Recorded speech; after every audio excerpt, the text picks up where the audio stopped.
तो hello my dear students. तो आप सभी को मेरा चैनल यूट्यूब उस पे स्वागत है। तो मैं आज आप लोगों को जो चैप्टर नंबर 1 है बायोलॉजी सब्जेक्ट का, उसका मैं पोर्शन जो चैप्टर चल रहा था, मैं लगातार आपको वीडियो डालने का प्रयास कर रहा हूँ अपने चैनल के माध्यम से। तो आज मैं उसी जो चैप्टर है उसी का टॉपिक है बड़ी आंत। तो बड़ी आंत के बारे में पढ़ने का प्रयास करेंगे। बड़ी आंत में क्या क्या चीज होता है, वो क्या खासियत है उसमें, उसके बारे में पढ़ने का प्रयास करते हैं। तो बड़ी आंतों के बारे में लिखेंगे कि बड़ी आंत क्या होता है, देखते हैं। तो लिखेंगे बड़ी आंत जो होता है बाबू, इसमें जो पहला पॉइंट लिखेंगे, बड़ी आंत आहार नाल के, बड़ी आंत, बड़ी आंत आहार नाल के, बड़ी आंत आहार नाल के, बड़ी आंत आहार नाल के अगले भाग, अगले भाग, अगले भाग बड़ी आंत में खुलती है। अगले भाग बड़ी आंत में खुलती है, बड़ी आंत में खुलती है। बड़ी आंत में क्या होती है, खुलती है। यानी समझिएगा, जो आपका बड़ी आंत जो होता है, आहार नाल के अगले भाग, जो बड़ी आंत जो होते हैं और उसके जो आहार नाल होते हैं, वो बड़ी आंत में जाकर के क्या करते हैं, खुलते हैं। उसके बाद कह रहा है इसका अगला पॉइंट, इसके बारे में लिखेंगे। अगला पॉइंट लिखेंगे कि बड़ी आंत जो होता है 2 भागों में बटा होता है। बड़ी आंत कितने भागों में बटा होता है? बड़ी आंत, बड़ी आंत 2 भागों में, बड़ी आंत 2 भागों में, 2 भागों में बटा होता है। 2 भागों में बटा होता है। बड़ी आंत कितने भागों में बटा होता है? 2 भागों में। बाबू देखते हैं, जो बड़ी आंत होते हैं आपका, वो 2 भागों में बटा होता है। जो 2 भाग है वो देख लेते हैं।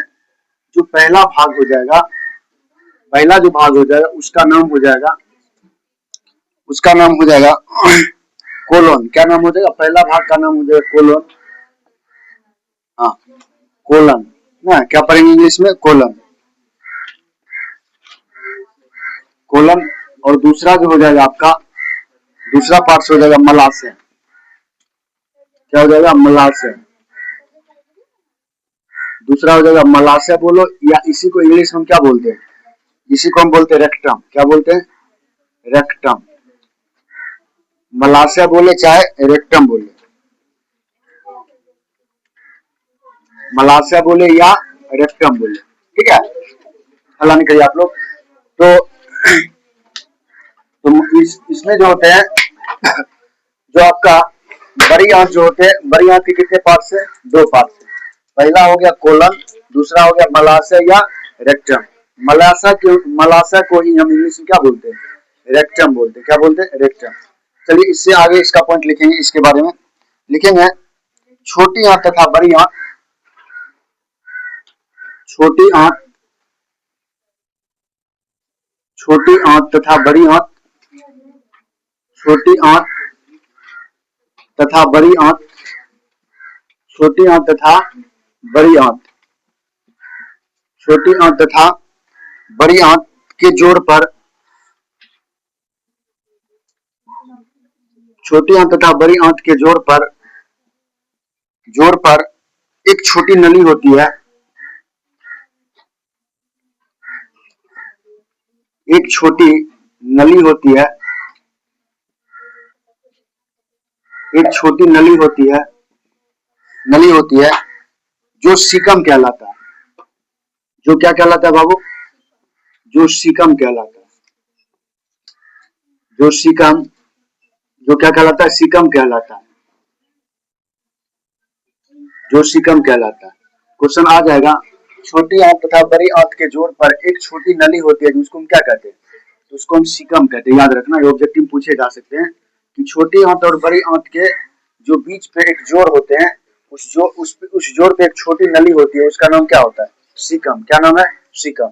चलिए इसके बारे में अगला पॉइंट लिखेंगे, सीकम के शीर्ष, सीकम के शीर्ष सीकम के शीर्ष सीकम के शीर्ष पर एक अंगुली सीकम के शीर्ष पर एक अंगुली सीकम के शीर्ष पर एक अंगुली जैसी रचना होती है एक अंगुली जैसी रचना होती है एक अंगुली जैसी रचना होती है जिसका सिरा जिसका सिरा जिसका सिरा बंद होता है जिसका सिरा क्या होता है जिसका सिरा बंद होता है यह रचना अपेंडिक्स कहलाती है यह रचना क्या कहलाती है यह रचना अपेंडिक्स कहलाती है यह रचना अपेंडिक्स यह रचना क्या कहलाती है बाबू यह रचना अपेंडिक्स कहलाती है यह रचना क्या कहलाती है अपेंडिक्स कहलाती है समझिएगा करा कि सीकम के शीर्ष पर एक अंगुली जैसी रचना होती है कैसी होती है अंगुली जैसी रचना होती है जिसका सिरा पूरी तरह से क्या होता है क्लोज्ड होता है अर्थात बंद होता है यह रचना अपेंडिक्स कहलाती है क्या कहलाती है बाबू यही रचना क्या कहलाती है अपेंडिक्स कहलाती है चलिए अगला पॉइंट इसके बारे में लिखेंगे अगला पॉइंट लिखेंगे मनुष्य के आहार नाल में मनुष्य के आहार नाल में मनुष्य के आहार नाल में मनुष्य के आहार नाल में मनुष्य के आहार नाल में मनुष्य के आहार नाल में अपेंडिक्स का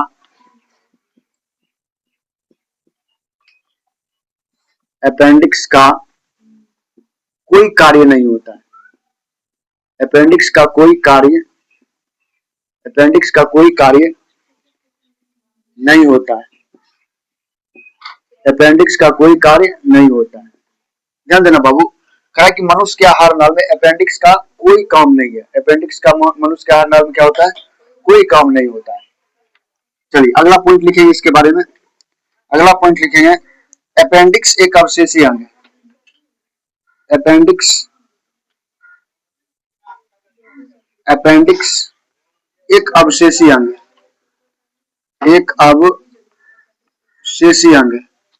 एक अवशेषी अंग है अपेंडिक्स क्या है बाबू एक अवशेषी अंग है अपेंडिक्स कैसे अंग है तो अपेंडिक्स एक अवशेषी अंग है अवशेषी अंग का मतलब समझते हैं जिसको काटने से आपको कोई शरीर में हानि ना होता है कोई फर्क नहीं पड़ता ठीक है तो ये क्या है ये अपेंडिक्स क्या है अवशेषी अंग है ठीक है चलिए इसके बारे में और लिखेंगे अपना जो भोजन होता है अपना भोजन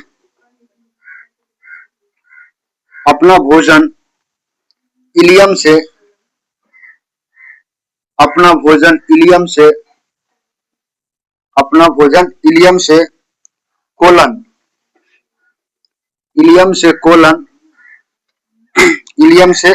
कोलन में से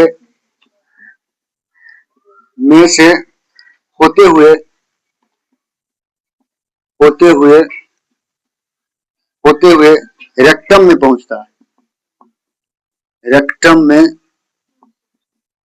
रेक्टम में पहुंचता है रेक्टम में क्या होता है बाबू पहुंचता है ध्यान देना कह रहा है कि अपना जो भोजन होता है इलियम से कहां पे पहुंचता है इलियम से कोलन में इलियम से कहां पहुंचता है कोलन में और उससे होते हुए कहां पहुंचता है रेक्टम रेक्टम का मतलब मलाशय में कहां पहुंचता है मलाशय में पहुंचता है सबसे पहले अपना जो भोजन होता है इलियम में जाता है इलियम से फिर कोलन में जाता है यानी जो बड़ी आंत का जो पार्ट्स होता है पहले कहां आएगा बड़ी आंत का 2 पार्ट्स था अब क्या होगा पहले इलियम में आएगा सॉरी कहां आएगा इलियम में और इलियम से क्या होगा इलियम से होकर के कोलन में आएगा कोलन से होकर के किस में जाएगा मलाशय में जाएगा ठीक है कोलन से कहा जाएगा मलाशय में जाएगा तो ये रेक्टम में पहुंचता है अगला पॉइंट इसके बारे में लिखेंगे बड़ी आंत जो होते हैं बड़ी आंत के इन भागों में बड़ी आंत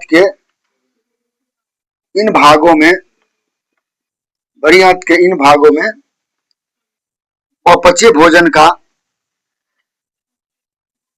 अपचे भोजन का अतिरिक्त जल अतिरिक्त जल अतिरिक्त जल भी अवशोषित हो जाता है हो जाता है। यानी समझिएगा, कह रहा कि बड़ी आंत के इन भागों में अपचे भोजन के अतिरिक्त जल का भी क्या होता है, अवशोषण हो जाता है। ठीक है, उसके बाद इसमें कुछ एक लास्ट पॉइंट और लिख लेंगे, इसके बारे में लिख लेंगे कि अंत में जो होता है लास्ट में, अंत में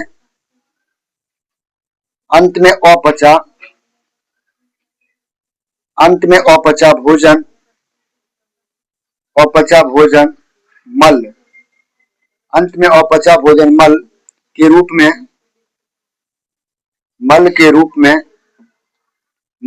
में अस्थायी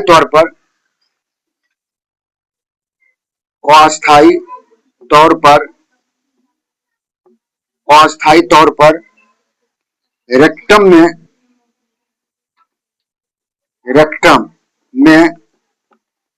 में संचित रहता है।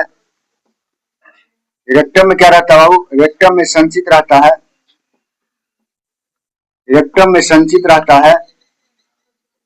जहां से यह समय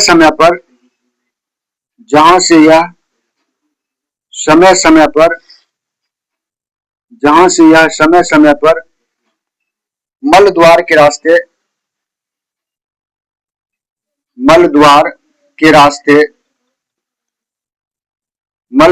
रास्ते शरीर से बाहर निकल जाता है। मल द्वार के रास्ते शरीर से बाहर निकल जाता है। शरीर से क्या होता है, बाहर निकल जाता है। शरीर से क्या होता है बाबू, बाहर निकल जाता है। तो ध्यान देना बाबू, ये था आपका छोटी आंत के बारे में थोड़ा सा संक्षिप्त परिचय। और छोटी आंत के बारे में इससे ज्यादा प्रश्न बेसिकली पूछे नहीं जाते यहीं से, सॉरी बड़ी आंत ना, तो बड़ी आंत के बारे में इससे ज्यादा प्रश्न पूछे नहीं जाते। तो क्या एक बार और देख लेते हैं, जो आपका टॉपिक था वो था बड़ी आंत, और कह रहा है कि बड़ी आंत जो होता है आहार नाल के अगले भाग बड़ी आंत में खुलता है। आहार नाल के अगले भाग बड़ी आंत में खुलता है। उसके बाद कह रहा है कि बड़ी आंत जो होते हैं, बड़ी आंत के कितने पार्ट्स हैं, बड़ी आंत के दो पार्ट्स हैं। पहला पार्ट है कोलन और दूसरा पार्ट है मलाशय, जिसको हम इंग्लिश में रेक्टम कहते हैं। कह रहा है कि छोटी आंत तथा बड़ी आंत के जोड़ पर, छोटी आंत और बड़ी आंत के जोड़ पर एक छोटी नली पाई जाती है। एक छोटी नली होती है जिसको लोग सीकम कहते हैं। क्या कहते हैं, सीकम कहते हैं। यानी छोटी आंत और बड़ी आंत के जोड़ पर एक नली पाई जाती है, उस नली का नाम क्या है, सीकम। क्या नाम है, सीकम। अब देखते हैं, कह रहा है कि सीकम के शीर्ष यानी ऊपर वाला भाग पर एक अंगुली नुमा जैसी रचना होती है, जिसका सिरा बंद होता है।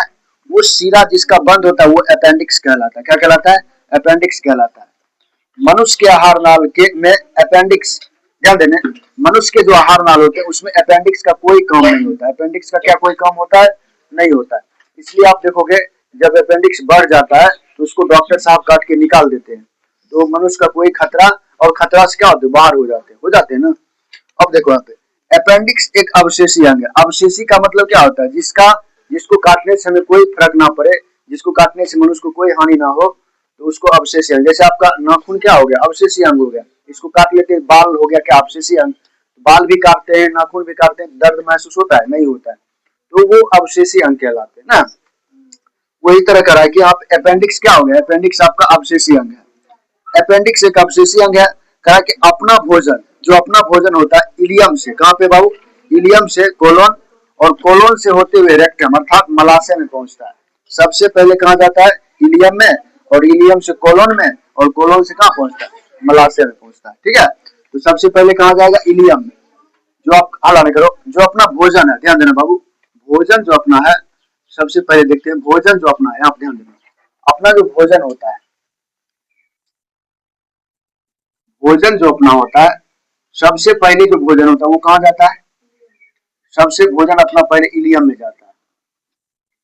इलियम में जाता है। इलियम के बाद कहाँ जाएगा? कोलन में। कहाँ जाएगा? कोलन में। कोलन में जाएगा और कोलन के बाद कहाँ जाएगा? रेक्टम में। कहाँ जाएगा?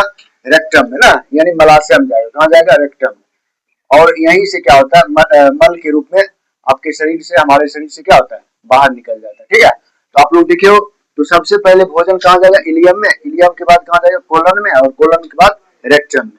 वही यहाँ पे करा है कि इलियम और कोलन से होते हुए रेक्टम पहुंचता है।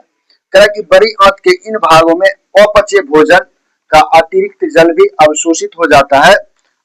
अंत में अपचा भोजन मल के रूप में अस्थायी तौर पर रेक्टम में संचित रहता है, जहां से यह समय समय पर मल द्वार के रास्ते शरीर से क्या होते हैं? पूरी तरह से बाहर निकल जाते हैं।